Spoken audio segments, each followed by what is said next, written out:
Okay, this is going to be a rough reply to Sam Vaknin's video, where he talks specifically about the borderline narcissistic kind of union, or the kind of the stable attraction, at least from the borderline perspective, of wanting to get into a particular kind of drama and ongoing sort of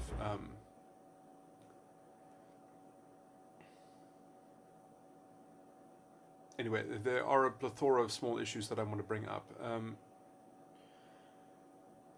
because I think that let's say that basic compatibility, the kind of drama that a borderline is perpetrating with the narcissist,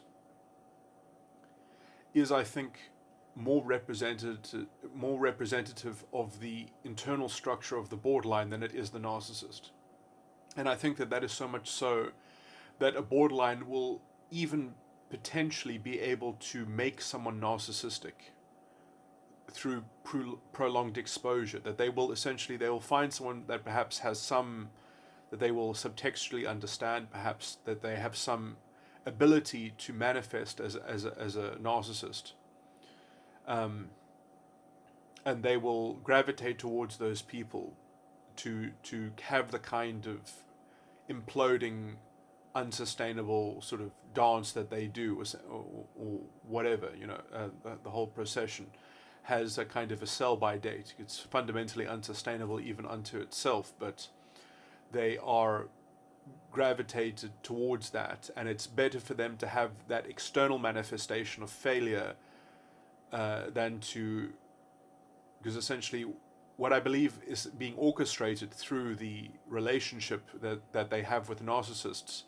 is a kind of cathartic, like, although it has even tremendous direct, personal, immediate negative consequences for the borderline's constellation of manifested symptoms, it is exactly what the inner child called for within the borderline thing. So that, I think, didn't come through that strongly in what Sam Vaknin was saying, and I think that those are points that should be emphasized. The idea that, like, the borderline is simply agitated by the narcissist's grandiosity and then seeks to sort of undermine it or something like that. I think the natural tendency within borderline for subterfuge and manipulation, that creates a very, let's say, a very prime target for that to fixate on, so that they can know that they're making ground, they can measure their progress against some goal of being able to conquer or control or coerce. And again, the narcissist, because the narcissist fundamentally is more of an unconsciously driven, and when I say that, I don't mean that they are unconscious, I mean that they are active on the level of their inner child. And so it's more fun for the borderline to see if they can sort of incept that other inner child to some degree, if they can sort of dominate it. And that sort of comes through in some of the descriptions of, the kind of the revenge and the kind of that comes through sort of in the spiraling doom stages of what the borderline is orchestrating. But that is a consistent thread that even draws and attracts the borderline to the narcissist, or at least the person who has the potential for them to even turn into the narcissist. So essentially, the biggest threat to a borderline is somebody else's ego function and ego regulation. Because they want to essentially share the other person's subconscious, they want to share the other person's feeling body, so they have to sort of rain down on their feeling body with a certain level of disorientation.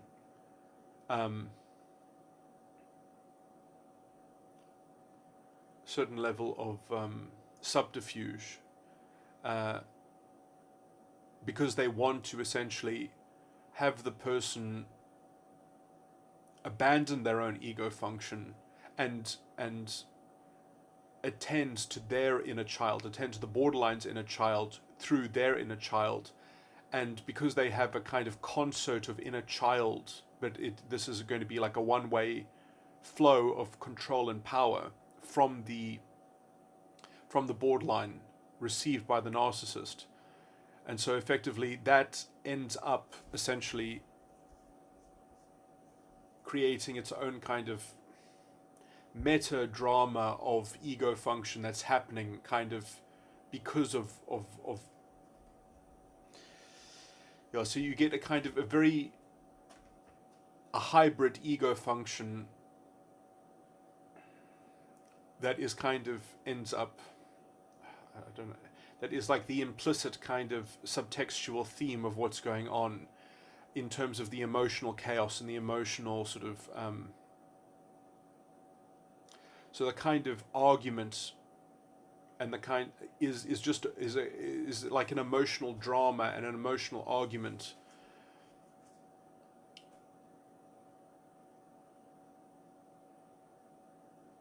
that effectively leads to. So I don't think they actually want to be partnered with a narcissist. They want to be partnered with someone who can function as a narcissist, but who actually has an ego function. They need someone who has enough, let's say, internal awareness that they have actually quite an integrated, perhaps, ego function, or a potentially very integrated ego function, and and they are aware of their inner child, so essentially they are quite an integrated person, but that they are able to sort of get into some kind of sympathy attachment to their feeling body, to allow their feeling body to be inhabited by this other force, and therefore have to sort of grapple with this kind of this very fake, because it's very intolerable for people, let's say, that are on this level of maturity, to be forced to be into a power wrestle match between inner childs without ego functions filtering them, and without ego functions having to have some kind of emotional regulation, which creates, let's say, a kind of a temperance and a certain and an ability to discuss the style of how to resolve conflicts and how to resolve potential conflicts and how to avoid conflicts. That's sort of completely gone when you're just in a children wrestling in this shared feeling body, which essentially is being inculcated by the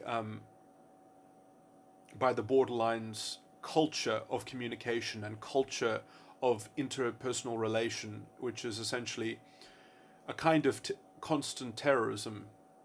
I mean, perhaps if they are actually associated with a narcissist, they don't have to do that terrorism because the ego function of the narcissist is not there to begin with. So they don't have to keep on deranging the emotional body of the narcissist, because the narcissist essentially is quite sort of emotionally stunted or unself-aware of the nuance of their emotions, because they don't have a proper ego function. Sorry, there's another point that I wanted to raise around this.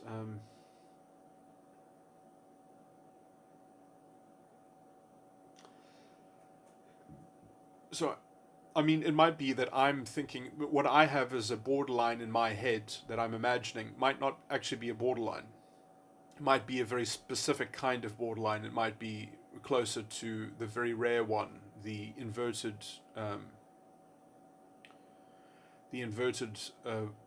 vulnerable narcissist, or something like that, or the covert inverted narcissist. Maybe, yeah, which I do think, or even Sam Vaknin has said, is a very, very rare sort of occurrence. And I've always associated that with perhaps there's a certain variety within borderline itself. But I do think that this field suffers from a lot of bad conflation, because I do think that for example, my definition of histrionic, I think, is better. because I know that there's going to be a whole potential huge overlap in terms of symptomatic expression. Because, are you dealing with a histrionic that is just in a very bad way? Because, there's going to be a whole spectrum in which histrionic people are going to manifest seemingly very similar to borderline. But I think that there are certain structures and frameworks and things like that, which I think how I delineated these things, I think they become a lot clearer. In some sense, the histrionic is anyway. But let me go into it. So the histrionic, my main distinction is essentially that the borderline has, if the borderline is threatened with not being able to control and manipulate and coerce and have a stable attachment or whatever, they are liable to just spin out. They are liable to reinvent their chameleon mirage shell of their social face or whatever. They can just put on another identity and they will just make a new one out of whatever is available. They'll just always just take the path of least resistance, essentially. Because their inner child is almost incapable of doing any kind of consistent work, or it's not able of having any kind of resolve. Its values are completely self-centered, as it were. It doesn't have any value placed in any exterior sort of idea of integrity that would work evenly against them. They don't have any value or ideal that applies evenly to themselves as to somebody else. So they've got this complete asymmetry in their internal value system of their inner child. They are complete solipsists. They essentially don't believe in other minds,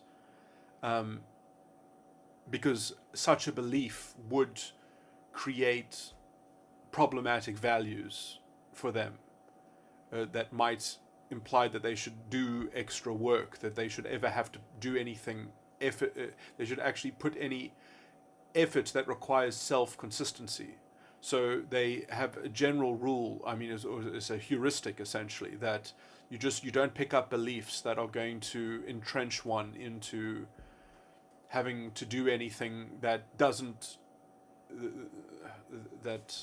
distracts from taking the path of least resistance, and just so they have a certain criteria. They cannot form a purpose. They cannot form a project or a plan or a design or an intention where that has any kind of commitment based on any kind of persistence. The only thing consistent about them is that they have no relation to consistency. They have no commitment to consistency. So it doesn't matter what they say. That's how they operate. It doesn't matter what they might profess. They can mimic any, even sophisticated intellectual sort of rationalization and things like that. And they will even invent post hoc, retroactive, they will selectively remember things. They will confabulate like you cannot believe. They will invent a new reality before they impose any consistency on themselves.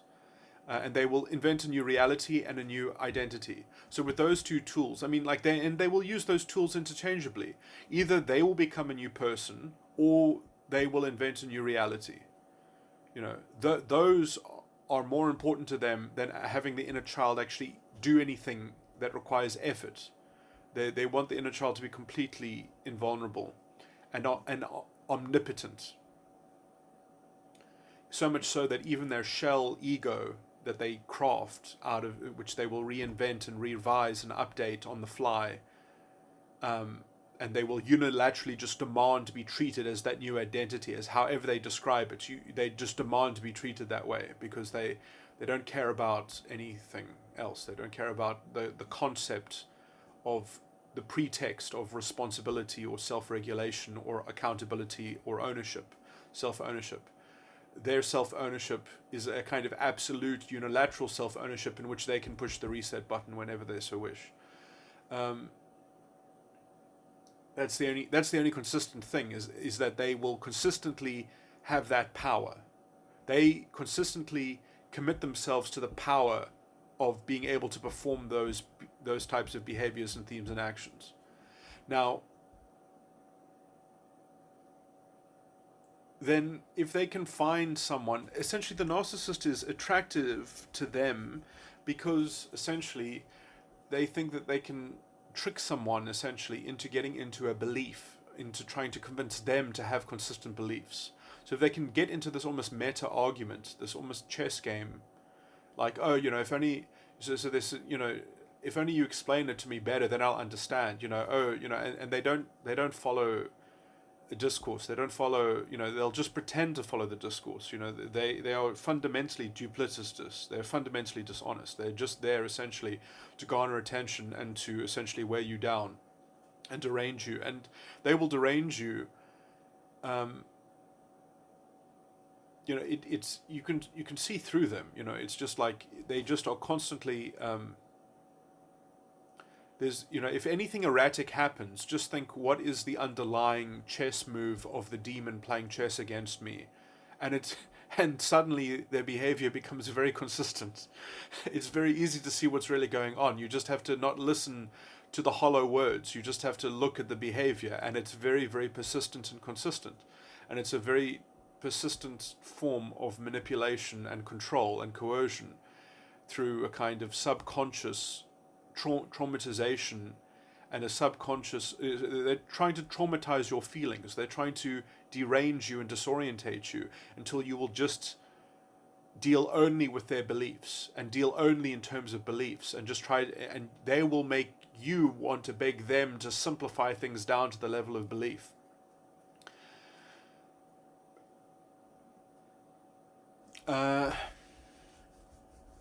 Now, narcissists are very aware of this. Well, narcissists are better, essentially, are better for them, because a narcissist will be in denial about. Narcissists don't have a very good emotional sense of themselves. So actually, I guess. Okay, I need to revise something that I've said in this recording. But I guess there are two things. So I guess the reason why the narcissist is attractive for the borderline is because the narcissist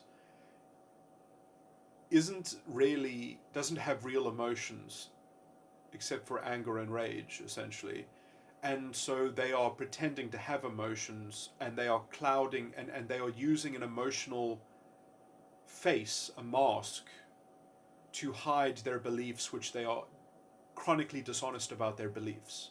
So because the narcissist is chronically dishonest and is committed to making a virtual feeling of supremacy, that gives the borderline a kind of counteractive dishonesty that they know they can see the formula of it, and because they can read the formula of it, they can plot against it and they can coerce it very easily. And because it's fundamentally untrue, it requires the narcissist to play by their own, let's say, their own gimmicks and their own tricks or something like that. So the borderline can use those tricks against the narcissist, as it were.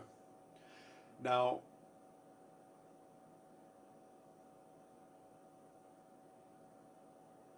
I was going to revise what I was saying. What would then also be attractive to a borderline, and perhaps a borderline can't actually tell the difference between a narcissist and someone like this, someone who is actually, aware of their, I can't actually remember this point properly. And there's another point that I wanted to bring up, which is that perhaps, about families. Okay, I'll get back to family structures and family history and how I think it might relate to a lot of these issues.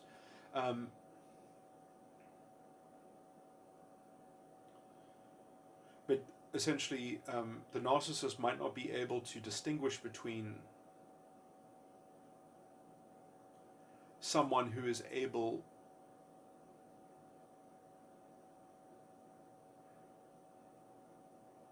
to manifest through their emotional states, but also through their behavior and subtextually through other things, that they are very aware of their inner child, as it were, and their belief structures. So someone who is tending to their belief structures actively will perhaps be interpreted as a borderline as just being another narcissist. Because let's just say, if you are, let's say, fundamentally aware that your emotions are fundamentally premised in beliefs, and then you're having emotions that are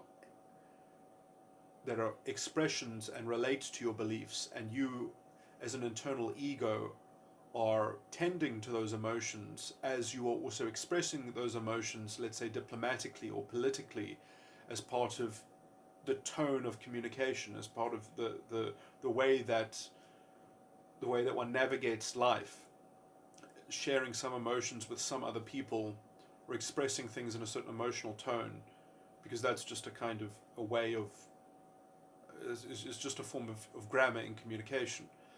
It's a layer of grammar in communication, but as long as one is doing it consistently. Now, there's a difference, because if you do that, I would say that that's a form of maturity, and in fact, even if you're capable of revising that, if you do it in such a style, in such a wise, and somebody else says, no, actually I believe that that's a wrong way of going about that, please, like, get your house in order, or do this before you do that, or, that's an imposition or something like that. One is capable of taking on challenge and persuasion, or compromise on that kind of meta expression or something like that. The borderline perhaps just interprets a human being like that, doing those sorts of things, and says, oh, this person's just a narcissist like all the other narcissists, like my father was a narcissist, or my mother was a narcissist, or something like that. And so they just think that because their pathology developed essentially to deal with perhaps a particular family arrangement or something like that. I think generally a borderline is going to be created perhaps if one of the parents are histrionic and one of the other parents are perhaps narcissistic. So you have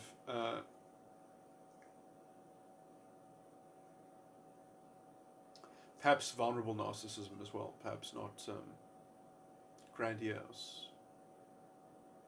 No, I don't want to make that qualification. So perhaps you have a histrionic and you have a narcissist for parents, and so you develop as a borderline, as a sort of as a follow-on. I was going to say that the children of borderlines, I think they might have some kind of advantage potentially. I mean, I guess it depends also on what the other parent would be, but when I say advantage, I mean this in a very broad sense, in a very vague, abstract way. That the children of a borderline, I think, are exposed to a level of coldness and a level of dehumanization and a level of attrition that if it is actively resisted and if it is actively surveilled by the child gets a lesson in a kind of knowledge which I consider to be a very special kind of knowledge. And it's almost like a knowledge of expediency, of how even expediency can itself be self-defeating. So you get a kind of you get to develop a science of expediency, and this is a kind of how anything can be leveraged. So expediency in the way of how any excuse can be leveraged, and how any mole can be turned into a mountain. Any molehill can be turned into a mountain, and any mountain can be transformed into a molehill just by claims and just by talking and just by So the child, I think, will see how things can be leveraged in order to promote someone's sense of expediency, even to the extent that it's self-defeating, even to the extent that the expediency is fundamentally poisonous and toxic. And just getting a passive, let's say, view of that, you learn about anything and everything. You kind of very abstractly learn about logic, perhaps. You learn about, you know, many sort of intellectual things. You learn about the potential, the limit of everything. You know, when you're just tracking the concept of expediency, and you become an expert in expediency, you learn about the world in such a technical way, in such a technical sort of dispassionate way. It's quite intellectual as well, and probing and deep, just in terms of just tracking how things correlate with one another, just all the potential ways of correlating different things with each other.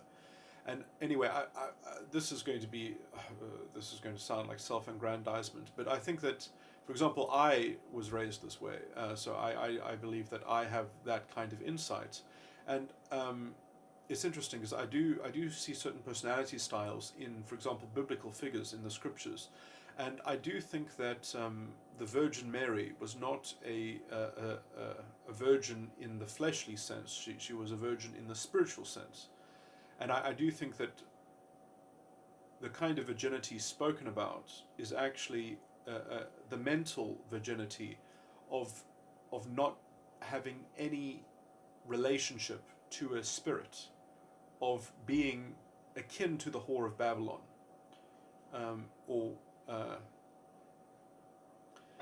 and it's interesting because, I mean, I'll say this as well, that when it talks about God coming into creation himself, in Genesis,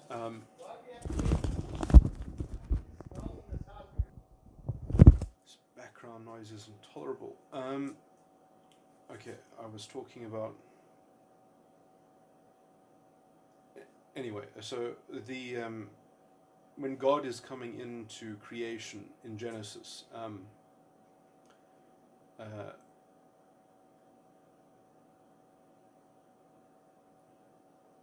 it says that the earth is void and without form, and then it talks about that the face of God is upon the waters. So this void and without form earth has waters, and darkness is upon the face of the deep. And when God said, "Let there be light," essentially he was making himself into creation. That light being the light of the mind, the light of reason. And it's interesting that essentially that comes after the darkness is upon the face of the deep. So you have a deep darkness before you have the capacity of light. You have a void and formlessness. I suggest that is very much the same as the virginity of Mary.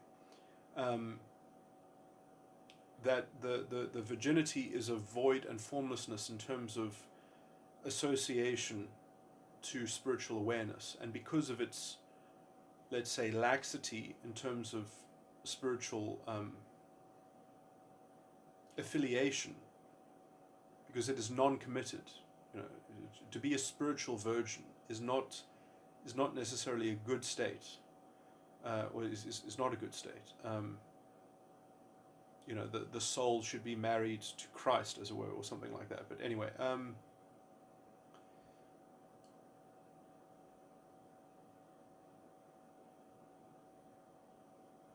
because Christ should be your spirit. You know,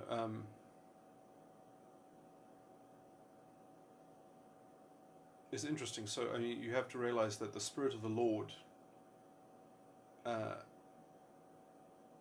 did not inhabit Mary, but she did speak to it. She could perhaps commune with it as she perhaps communes with all the spirits, but on the level at which she's still just a virgin. Anyway, okay, this is a tangential sort of topic, but so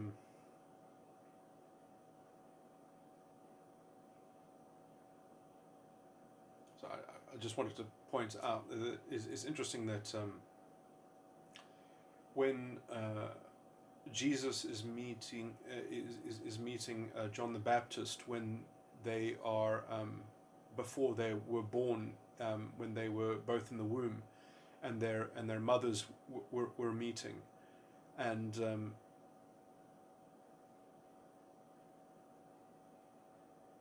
the Spirit of the Lord is communicated, and the Spirit of the Lord is defined, and it says that it actually brings John to life,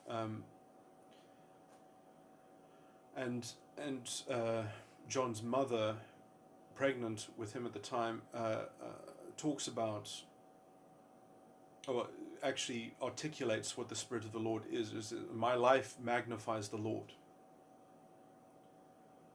Now you realize that the spiritual virgin is essentially the hollow of that, is the opposite of that. Her life magnifies no Lord. Her life magnifies nothing and everything. And it is in that void and formlessness that I think the darkness of the deep is surveyed, and so the light of reason can be born into creation, through that, let's say, that karmic vessel, or through that karmic conduit, as it were, because it's a form of karma that is, let's say, all-embracing, that is, I think it does reach the archetypal sort of description of the Whore of Babylon. Anyway, but I mean, this might only be, let's say, the inverted narcissist version of a borderline, so a sort of a borderline that is sort of comorbidly otherwise described as or as an inverted, a kind of inverted narcissist that is a kind of coverted narcissist that is an inverted narcissist. But yeah, I do see that primarily as being a form of borderline. So perhaps there's a more garden variety borderline that I'm not aware of.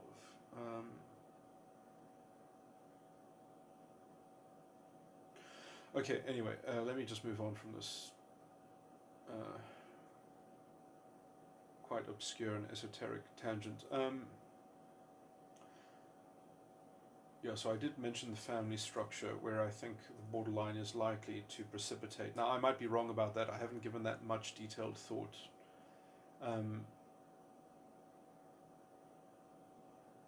But to me it makes sense, because I think that at least the abuse that a borderline traumatizes their hosts with and their victims with is a certain level of disorientation, a certain level of attrition, which can almost precipitate a kind of resilience and a resolve which is able of, let's say, deflecting that level of chaotic, stochastic onslaught, right?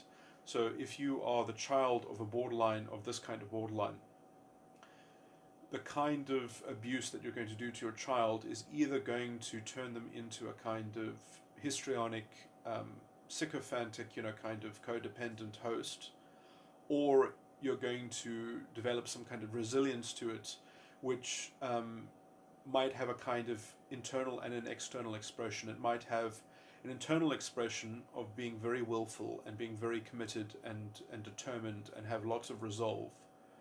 And externally, you might get into some trouble if you entertain playing a kind of a social game to minimize the damage that you are receiving from being connected with a borderline person. So I think a coping strategy might be a kind of pseudo-covert narcissism, that some layer of covert narcissism might be behaviorally adopted in order to shield, and I would consider myself to be somewhat in that case. I do think that that's how I developed.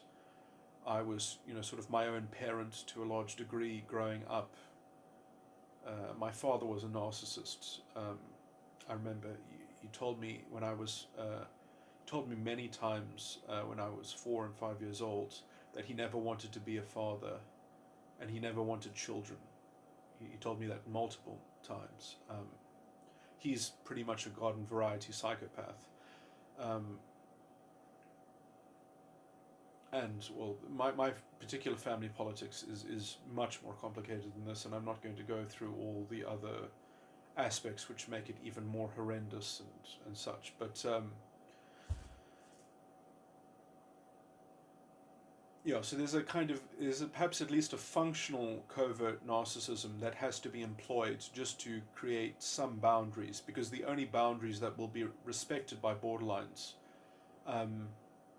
are ones that have a self cost associated with them, because of the kind of trauma and the kind of revenge, the kind of retributivism and vindictiveness. So borderlines, or at least my experience of this particular perhaps species or perhaps subspecies of borderline, they have to be in control. And so there's no way of relating to them without ceding to them the idea of control. And so if you want some level of independence, then you're going to have to burden some level of self-inhibition or some level of self diminishing or something like that. So you have to pay for your independence or whatever deviation that you have from their design or their expectation. And their expectations are also likely to be revised and to change on the fly. And your ability to digest that, so if you don't go along with them, you have to have some level of, what's the word, the only shield that you have against a borderline is some kind of self-destruction, basically. And so you will have to appear as you will have to mimic at least some version of vulnerable narcissism just to stem the onslaught of total destruction. I mean, if you actually believe that your parents, if you invest in their social expectations, I mean, if you invest in their reliance on social conventions, and whatever that they leverage, if you actually ever buy into any of their stories, you're going to be completely lost. Or at least in my experience, if you define their activity as love or tenderness or genuine, you are very likely to. I think the only way that you would be able to stably deal with that is to become histrionic. I do think that could, yeah. So I think that I might be correct in saying that essentially the child of a borderline and a narcissist is likely to become histrionic. And then there are varying degrees, I think, there are many varying degrees of health of histrionic. That you can get some very functional histrionics and some very histrionics that look like that they're constantly borderline, essentially. I think that you can get sort of histrionic cases which are, for all functional purposes, are by and large in the borderline category, but technically they do actually have a persistent shell, and so they, let's say, it will change certain characteristics in their manifestation and their internal structuring. It will matter, but they might be in such disarray that their compatriotism might be in such a convoluted and tawdry sort of state of degeneracy that and again, borderlines can have very similar types of behavior. They can sort of, to try and create some stability in their lives, if things are so dysfunctional and they don't have a narrative that they can sort of piggyback some consistency on the back of in order to get their fix of access to somebody else's emotional body, they can create almost like an envelope, a pocket reality, as it were, that is very self-deluded and very deranged and surreal, just to sort of enact something, and then but I think the borderline is very, very capable of I mean, this must be known clinically, of sort of within an hour of essentially being 5 different people, of evolving through 5 different identities, and perhaps a few external reality shifts in that sort of procession of least resistance. And then I would say there are 2 things that I want to bring up again related to borderline. These two things I think are both quite important. 2 concepts that I think will be better at tracking borderline behavior.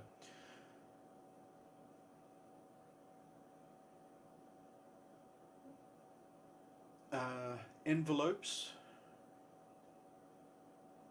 the idea of enveloping, and decompartmentalization. Now, an envelope would be to like create a sphere of subject matter, a sphere of narrative or something like that, like a self-contained sort of scenario or incident or a set of events or a culture between people, involving people, a fixed set of people. And these envelopes are part of the descriptive mass that the borderline is accumulating. And then they like having these different envelopes filed away. And then they can open these envelopes and mix up their contents. So they have these envelopes registered somewhere in their memory banks, and then they are using these envelopes in conjunction with each other sporadically. Or not sporadically. They're doing it so for a specific reason and purpose. And the envelope concept, I'm just defining it, is most important on the other word that I use, decompartmentalization. So essentially, the idea for someone to compartmentalize their life and to do different things in different arenas and things like that, and to keep those boundaries erect, and to have a well-ordered, unconfused, unconvoluted set of relations, that is all well and good.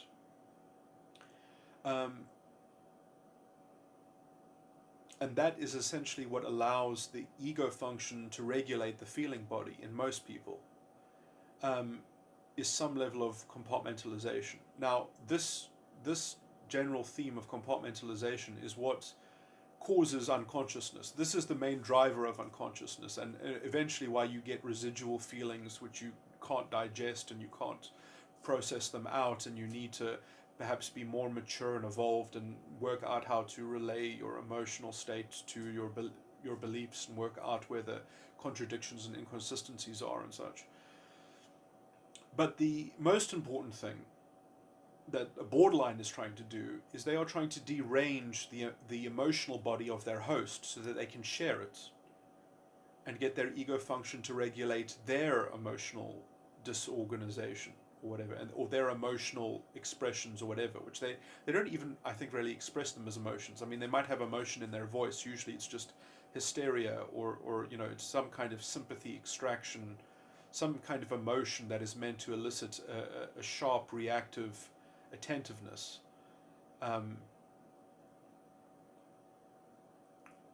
But essentially what the main function of the borderline is doing with their host is they're trying to decompartmentalize their feeling body. They're trying to disorganize the feeling body of their host and derange it in such a way. Now, it's weird because maybe derange is actually the wrong word, because they're not trying to turn the host into them. They're not trying to do that. I mean, in some weird technical sense, maybe that's kind of half true, but they don't want to make their host or somebody else as dysfunctional as they are. They need them to function in order to function their stuff, right? In order to help them, in order to be a good janitor and butler or whatever, a good servant. So they don't want, it's a form of disorientation. It's a very specific form of derangement.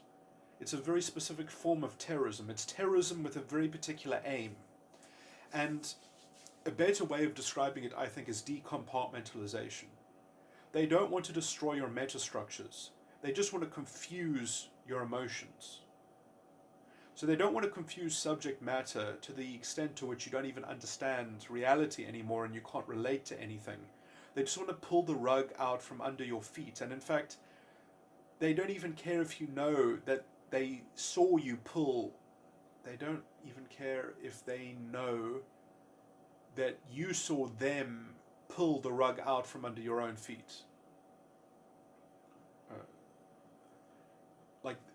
Sorry, a bit confusing also because of what I just said at the end there. They don't care if you know that you saw them pull the rug out from under your feet.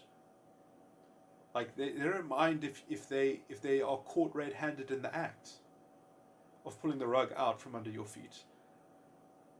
In fact, it's better for them if they know that you know that they know that it's fishy, that the whole thing is just contrived, that the whole thing is fundamentally orchestrated. They just want you to be afraid of challenging the premise that they need help right now. They just want to make it confusing for you and, let's say, arduous for you and difficult for you so that you don't dismantle their attachment to your feeling body and making you do their work, essentially. They just want it's a brute force way. It's a very emotional form of terrorism, essentially. They want you to just be atrophied, and they want you to know that essentially that they are essentially just a cold, cutthroat monster that is capable of doing anything to force compliance. And essentially the easiest way that they do this is just constant decompartmentalization.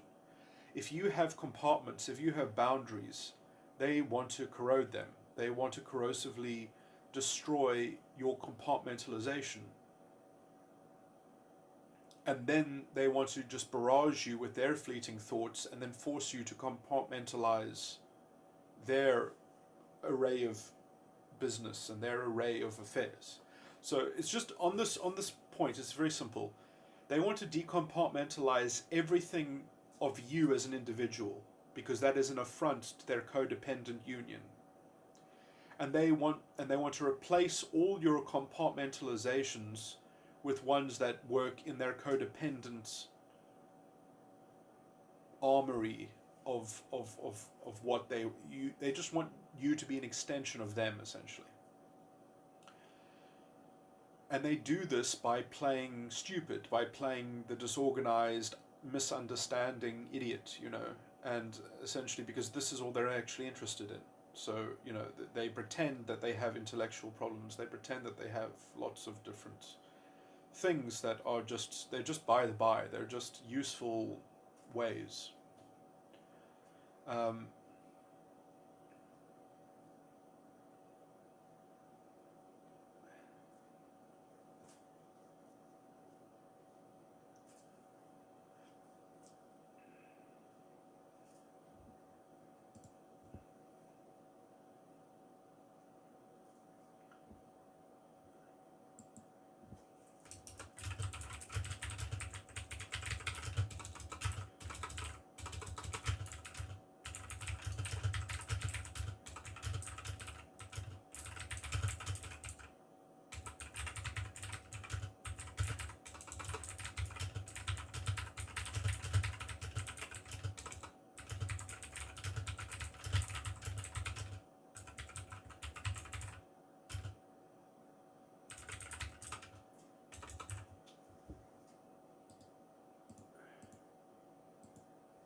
Okay, what else am I saying?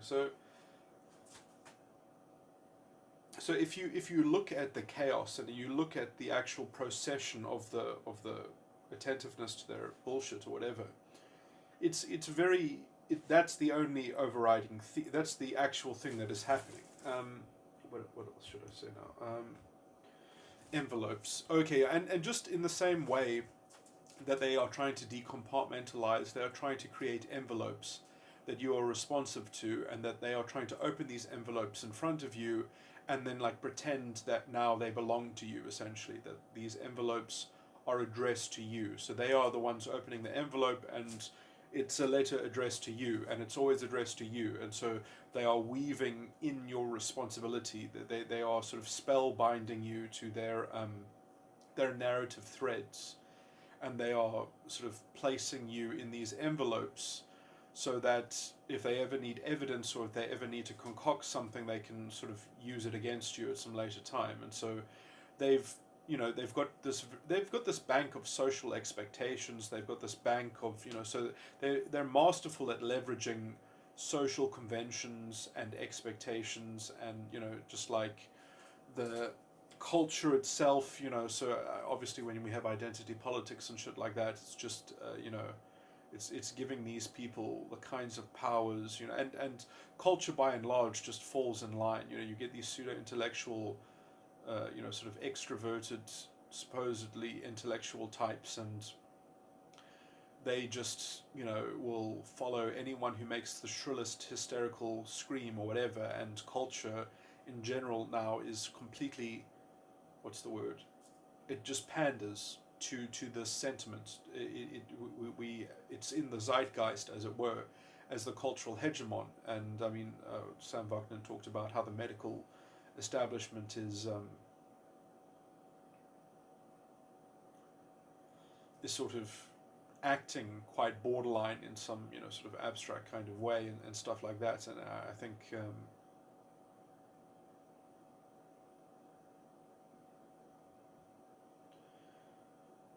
yeah, I mean, we live in very dangerous times, I guess is all I can say from a cultural perspective, because I do think that, I mean, I am hopeful that this level, I mean, on some level it's good to have this kind of social toxicity, because if it becomes conspicuous to the level at which people can start to recognize it as a cultural pattern, then hopefully all the more of a counterculture will be developed to defining it, and let's say identifying it and being aware of it to the extent to which that it can start to be suppressed. Because I have this general notion, I say it whenever I can, if these values are not actively suppressed, and if we don't have people that are actively suppressing them in each individual culture, subculture, institution, if people aren't actively looking to suppress these sorts of behaviors, they take over. The default is that if there isn't something actively policing and removing this kind of, I mean, this is why academia has essentially fallen to these people. This is why essentially, the KKK's grand wizard dragons, with their regalia, and they're called, the Grand Dragon and the Grand Wizard and the Grand Vizier and all this, sort of shit. That's the kind of social structure that we have in academia now, with these so-called philosophical, I mean, they have so many credentials with their race and gender studies. How is that different from the Aryan studies in Weimar Germany and Nazi Germany? It's not different. We've got the same level of pretentious, fake intellectualism that has just infested everything. They have no... They just bank on their titles, on the mythology of their supposed authority. They just wear it, and then they don't even know what the fuck they're talking about. I mean, all of these philosophers that are interested in epistemic injustice as a way to further some theory about social justice, and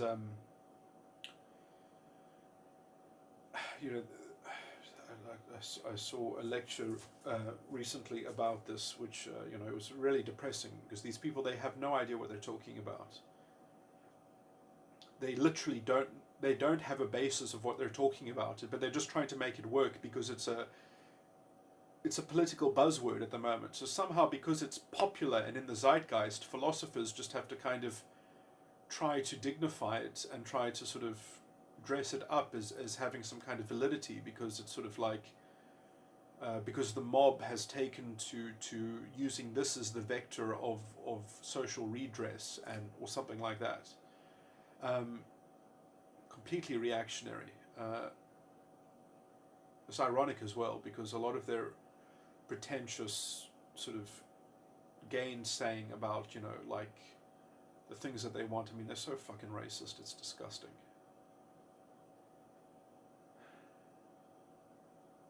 Kind of convoluted bigotry that they so conspicuously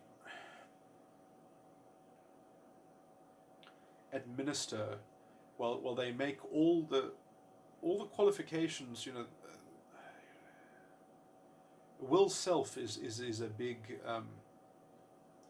he's that kind of pseudo intellectual that I'm talking about, the kind of pseudo intellectual identity politics bullshit.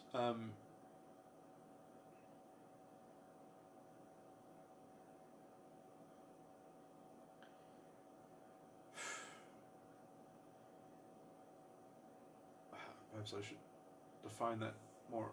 I mean, it's hard to even address their intellectual position because it's so fucking brittle. Like, it has no substantive basis whatsoever. It has no reasoning that actually is anything other than let me think of a technical way of sort of summarizing it. I mean, they just beg the question. They just beg their own question.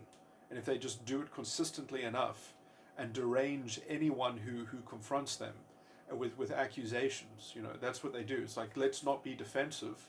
Let's if someone disagrees with us, that means that by definition they are a racist. Like that's the kind of nonsense that they depend on, because the position is so intellectually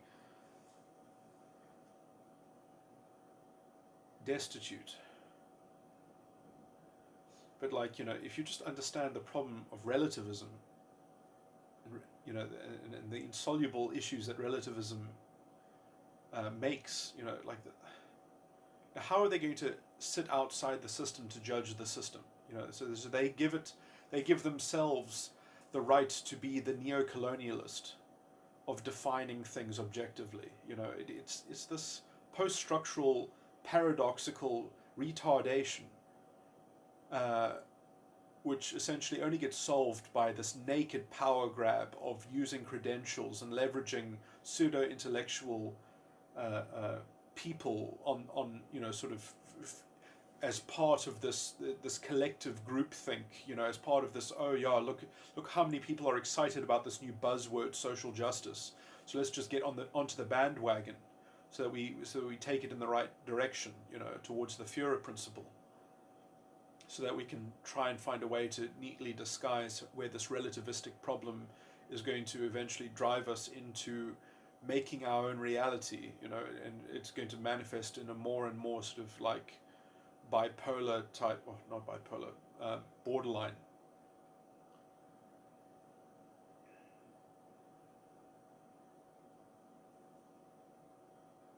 Some kind of borderline histrionic sort of political system.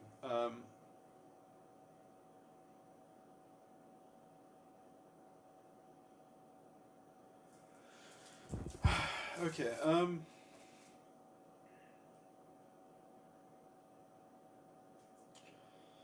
What else should I say? Okay, I think I've probably derailed what I was talking about in the first place anyway.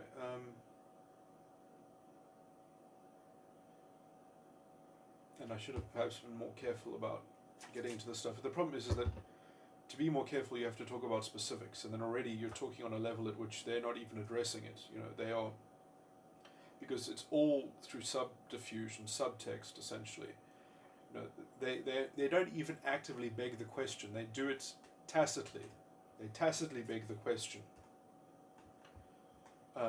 because they don't even attend to the actual, like, intellectual honesty. They're too busy being intellectually dishonest to actually attend to neatly.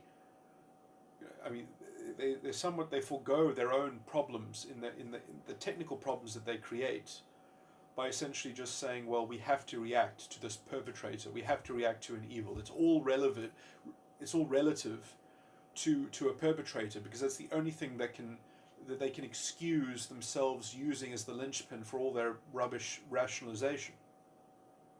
If everything isn't just because of the perpetrator, and the perpetrator is so evil that it just must be resisted immediately now, it's an emergency, can't do anything else. That's the underlying logic of their whole fucking system. You know, they can't be tasked with any kind of imagination that isn't the imagination of what the counterfactual history would have led to if we didn't have the historic injustice and systemic oppression. That, like, everything must be re-envisaged according to the manufacture of this unending resource of systemic oppression. And so you have this hypothetical recovery, or this hypothetical redemption, that you just have to kind of project onto things.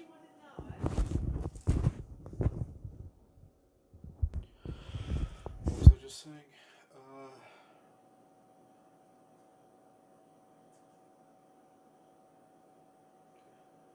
What was I just saying?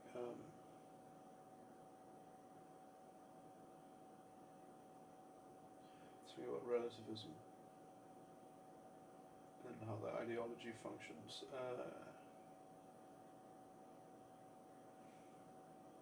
Was it something about relativism?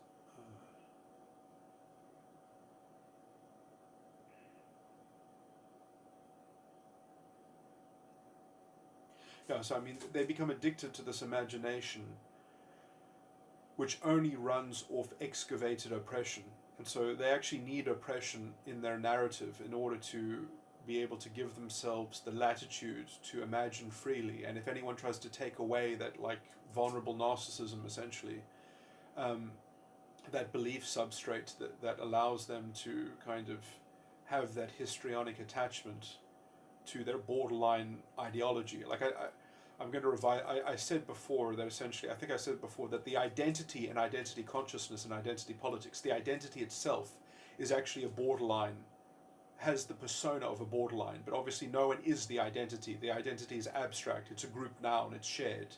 And then the individual, I think, actually, I used to say that the individual is a vulnerable narcissist, and I think that's true to some degree. The intellectual form of it is a vulnerable narcissist, but the emotional side of it is a histrionic. So it's actually trying to stabilize itself by having essentially a borderline sort of ultimate control of everything through the identity. The identity deserves to control everything. And then they are given a kind of vulnerable narcissistic intellectual ideology, and then they're given a histrionic emotional persona. And the amalgam of that under the ideology of the borderline, which can essentially never be wrong, then essentially you can just see how it leads to a self-deluding sort of state as well. You know, how you're going to have to control through propaganda, and how you're going to have to clean up through things invisibly with the secret police, with the Gestapo. You know, you can just kind of see all the organs that the Nazi fascist state developed. You can see that developing now, you know, in our journalism, in our academia. We have the same legal positivism developing in our legal system to have this the level of institutional corruption necessary in order to facilitate these kinds of manifestations. We have this happening. We're living in it. We're living in it happening. We're going through the slow cook. And unless we can identify these things and suppress them actively, suppress these values from manifesting in institutions, and suppress the people that forward them, you know, we're not going to survive.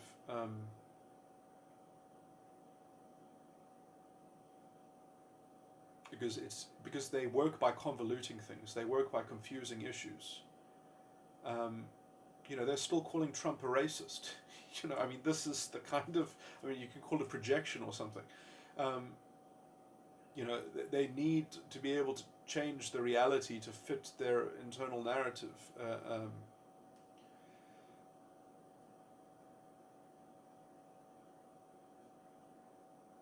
they confuse the situation to such a degree so that essentially they can use their credentials to just dictate reality, in a way that satisfies this weird kind of political consciousness, which I mean is all you can call it. Like, I've called them useful idiots, because proto-fascists. I mean, most people were proto-fascist, I think, in Weimar Germany. Only 20% of the population really believed in the Nazi cause, but most of them were sympathetic to it, and they just wanted to give them power because they just didn't want to hear the sensationalism. They didn't want to hear the journalists going on and on and on, deranging everything and promoting this ideology of this systemic reactionary, this reactionary mentality to everything. You think that if you just give them some power, then they can't continue to give you this kind of reactionary headache. But sadly, that's not how it works. The more power you give them, the worse the headache becomes, the more they demand for ways of collecting evidence to become more of their self-fulfilling, self-agonizing, self-perpetuating grievance machine. Anyway, I'm going to stop this recording now. I just want to go back and neaten up something that I said. What I should have elaborated further, talking about the envelopes, which is actually the point of calling them envelopes, is that the borderline doesn't have compartments. They have, let's say, belief envelopes, which can even have contradictory missives within them. So each envelope can be a constellation of a particular interpretation, or a particular summary, or a particular assortment of facts, descriptive facts. So they will take their descriptive bundle and their descriptive mass, and then they will assemble these envelopes from them. And then they will perhaps even think about these things, and they will collect these envelopes as they're that's what they do when they're thinking, to a large extent, is they're creating these envelopes, which is their version of compartmentalization.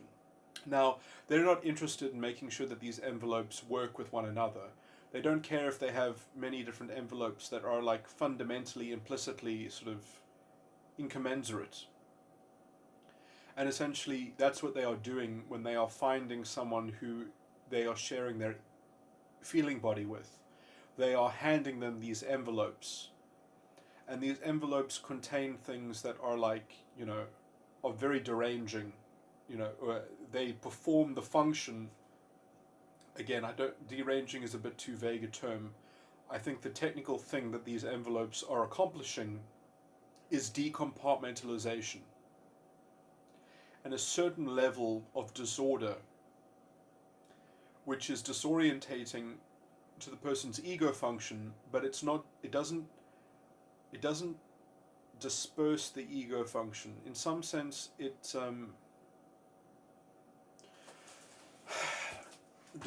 well, maybe it's just the word dispersal for me as a particular meaning that I've taken from Scientology, perhaps, too. But it will tend to make the person who the borderline personality disorder is dealing with to seem like a ubiquitous judge or a ubiquitous thing. But it is by their own interaction. It is by their own series of envelopes, because those envelopes are so scattered and cherry-picked, as it were, and organized in such a way, usually because there's a hidden message, there's a hidden code in each envelope, and each of the code is essentially, I want you to do X, Y, Z. I want you to lead. I want to give you a breadcrumb, and if you find all the breadcrumbs in all the different envelopes, then you can work out what scone I want you to cook for me by your own. I want you to go, eventually I think they want something greater than the sum of its parts. They want someone who actually invents something for them, because that's what they can't do. That's what the controlling internal chess-playing demon can't do, is it can't surprise itself. So it wants to control, absolutely, but then it also wants to perhaps, there's a greater theme that I wanted to talk about that just has to do with the mind itself, about what the ego function is for.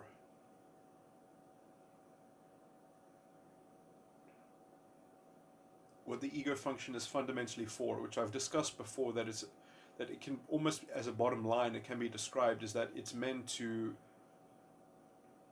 execute the anger of the subconscious, of the feeling body, because anger can only properly be discharged or dissipated or properly exhausted once you know that what you're doing it for. You need a teleos, you need a purpose. And that is something that the unconscious mind, the inner child, can't actually generate a purpose. It can only generate values. It can only value things with its belief structures. And the beliefs themselves, thematically, in combination with one another, can amount to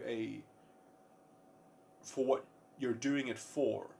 So the beliefs can generate emotions, and beliefs can also be invested in a purpose, but that is a secondary record, as it were. That's not the same thing as, like, the purpose actually has to be witnessed, as it were, by the ego function. So although that the witness and the record might contain the same events and the same incidents and the same sort of they might be contacting the same substance, but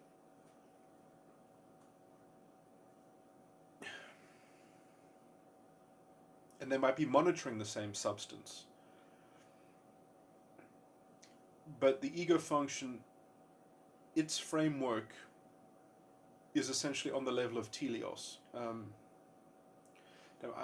I had a particular way of relaying this, which I'm not doing a good job of. Let me think if I can just remember what I was saying. So it's like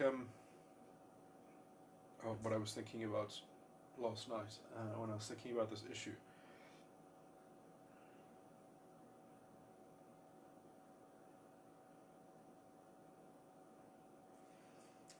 It's semantically not easy to describe because of how some syntax is similar, and I mean, and it's hard to convey the sort of the fundamental difference.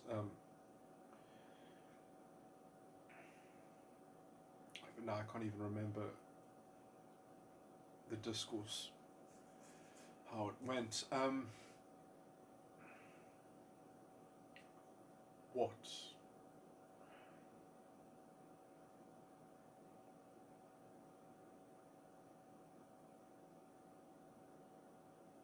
So I guess it was something like that.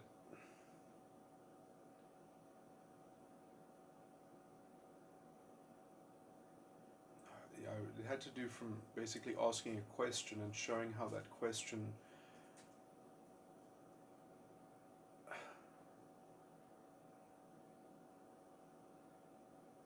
leads to, like, a different question. I can't remember what the basic principle of it was. But it's weird as well because, like, I remember. Okay, so this is. I shouldn't even. But it was.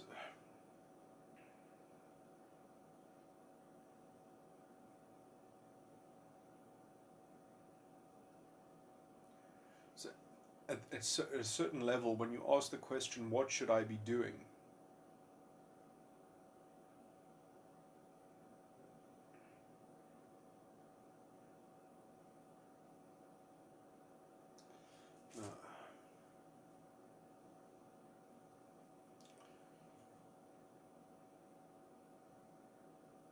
When you have a belief about what you should be doing, how that somewhat ends up precipitating a kind of a point at which you have to say, well, what am I doing it for?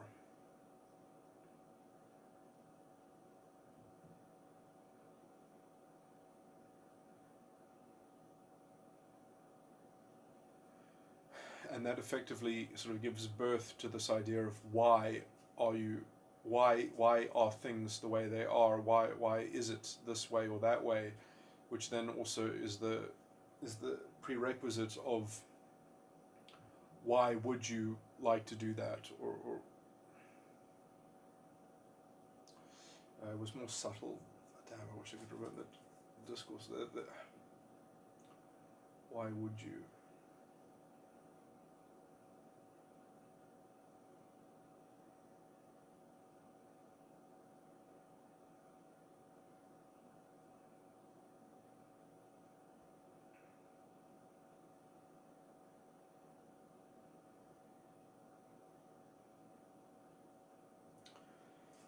Damn it.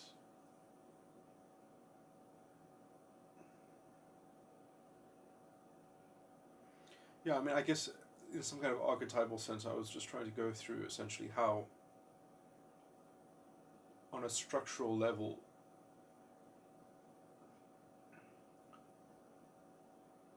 when the unconscious starts relating to the feeling body, how the feeling body eventually requires a faith position be perpetrated or be activated or operated by the ego function. That the ego function essentially is the faith,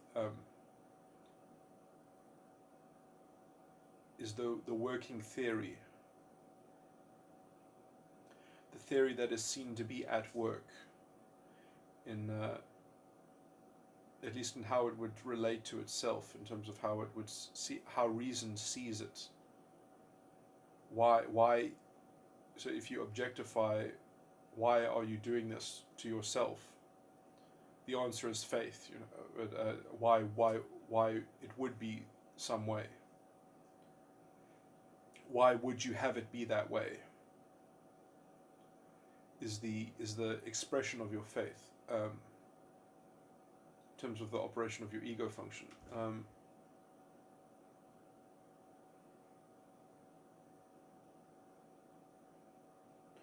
Now, the consistency of faith, I think to some degree, is what the kind of borderline that I've been talking about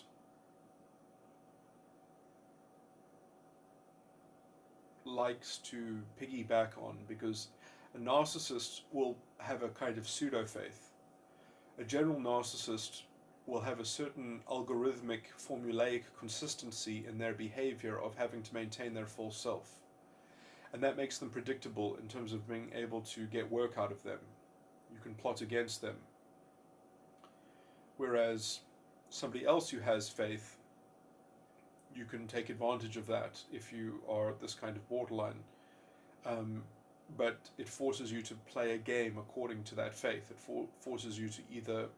They have to actually subdue the faith. They actually have to control it, contort it. They have to take it over. They have to subvert it and make it subservient to their desire to manipulate and control. So they will either override the faith,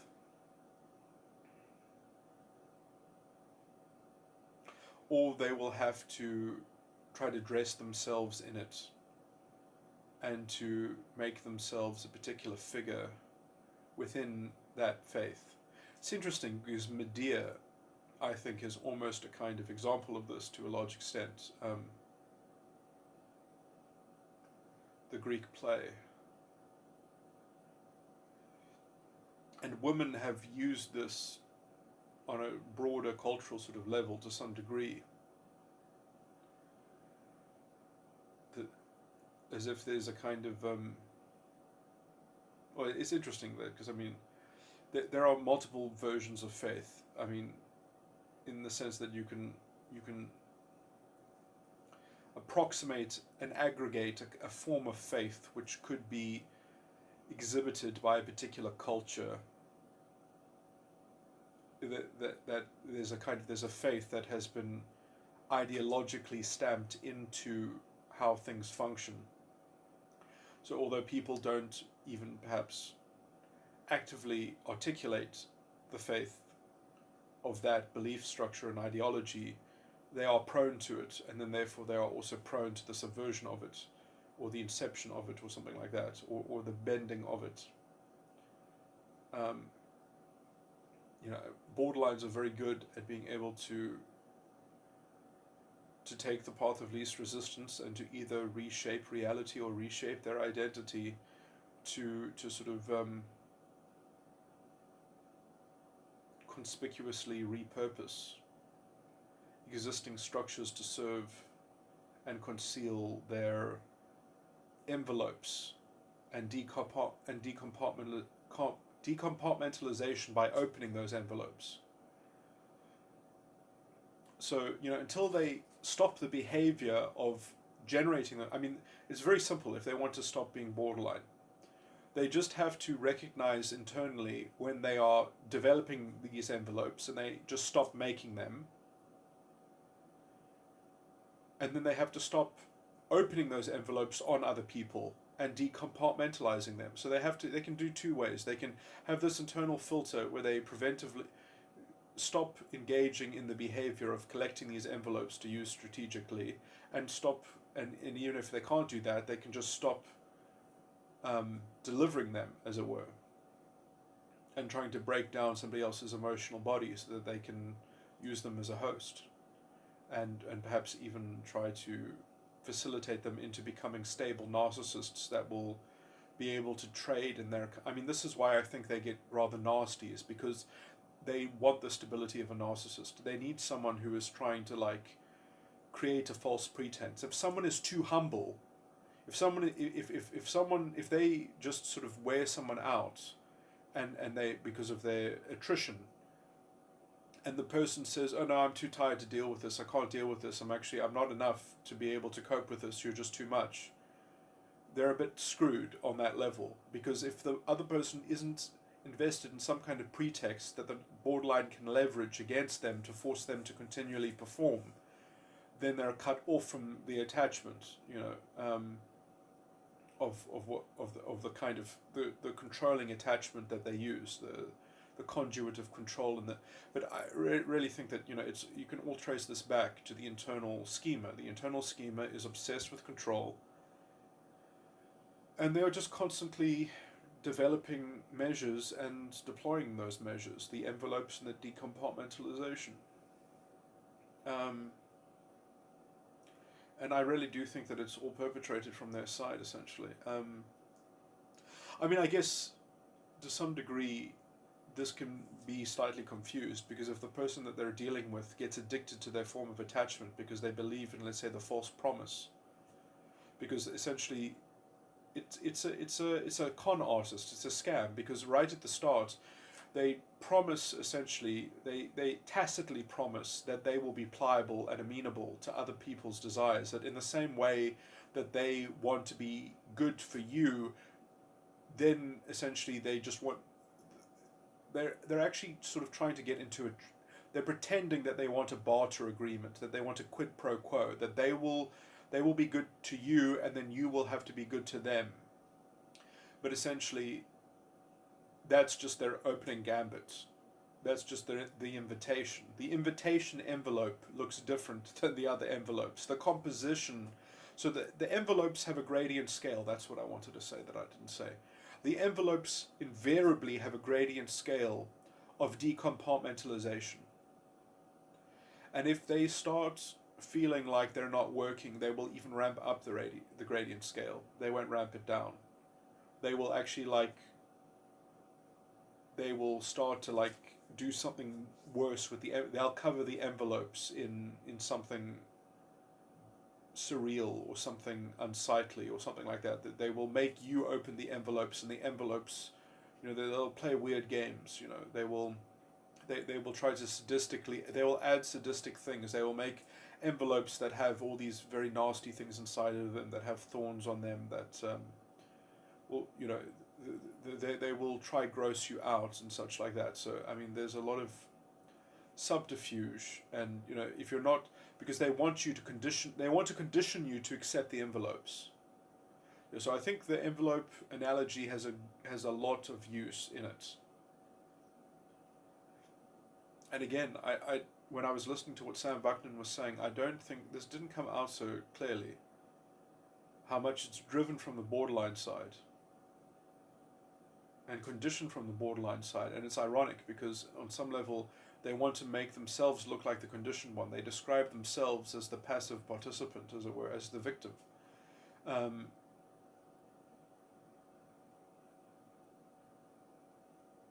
yeah, I think this is what they want in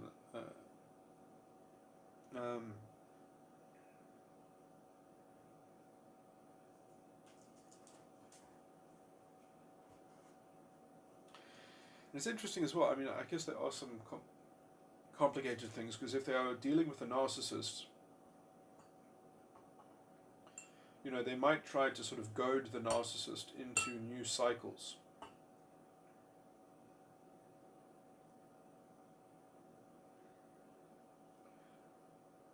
Of competitive grandiosity or something like that. Just so that they can sort of collect that idea that there's a barter going on, that there's an active barter going on.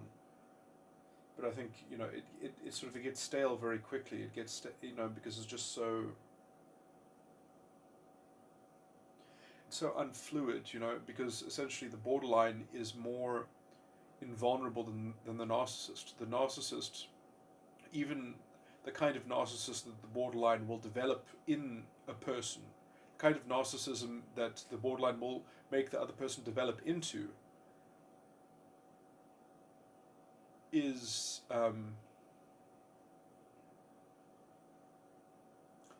paradoxically more vulnerable than the chess-playing demon, as it were. It might not be more vulnerable than the borderline shell, but the borderline shell is essentially just there to hand off these envelopes. And the envelopes just keep on coming. And the envelopes will sort of have one promise of something nice, and, you know, and some other mix of nasty things, and punishments, and revenges, and retributivism, you know. So the essentially, I mean, you could probably go slightly deeper into the analogy and go into the components of the envelopes and technically sort of compound that. And once you have that, you'll probably have a very and work out which are the components that are always in each envelope, which might be tacitly there as well. And when you work out all of that, you'll have all the technical schematics of the whole thing functioning. It's interesting that in, for example, identity politics, you do get these envelopes, but these are the envelopes that come through the mouth of the Führer. They are the Führer principle that has to be the spokesperson of the mob for the identity at large. The borderline identity speaks through the Führer, which is slightly problematic when you don't have a Führer yet, and you don't have. But I think that the Führer principle is still in the culture. The moral authoritarianism, the idea that you have this kind of, that the identity requires a pervasive rule imposer and enforcement of some kind of code. There is this idea that there must be a moral code that must be followed in its prescriptions, and that these prescriptions have a universal cosmic influence, or they deserve a cosmic influence, that they are doing something like fixing epistemic injustice or some other nonsense claim that is basically being hypothetically pursued. Because, I mean, like, how do they know that their actions are actually going to lead to epistemic redress of the injustice? You know, I must say it's very hubristic to think that they can actually fix epistemic injustice, because if the truth has been hurt, was to say that it can even be recovered. You know, the kind of redemption that they seek is completely intellectually unfounded. You know, it's wishful thinking, as it were. And just the framework itself is fundamentally insoluble. So it's a complaint that never resolves itself. It never goes away. And essentially they just keep on measuring outcomes against their bundle of expectations. And so you just get this new envelopes are being sent to you. And so the envelopes never stop. In fact, they proliferate, they increase. And supposedly the ubiquity of their host grows. So the systemic oppression, you can see how this mirrors the ideology and identity politics perfectly. Anyway, I think this is a pretty good psychological description of what's going on.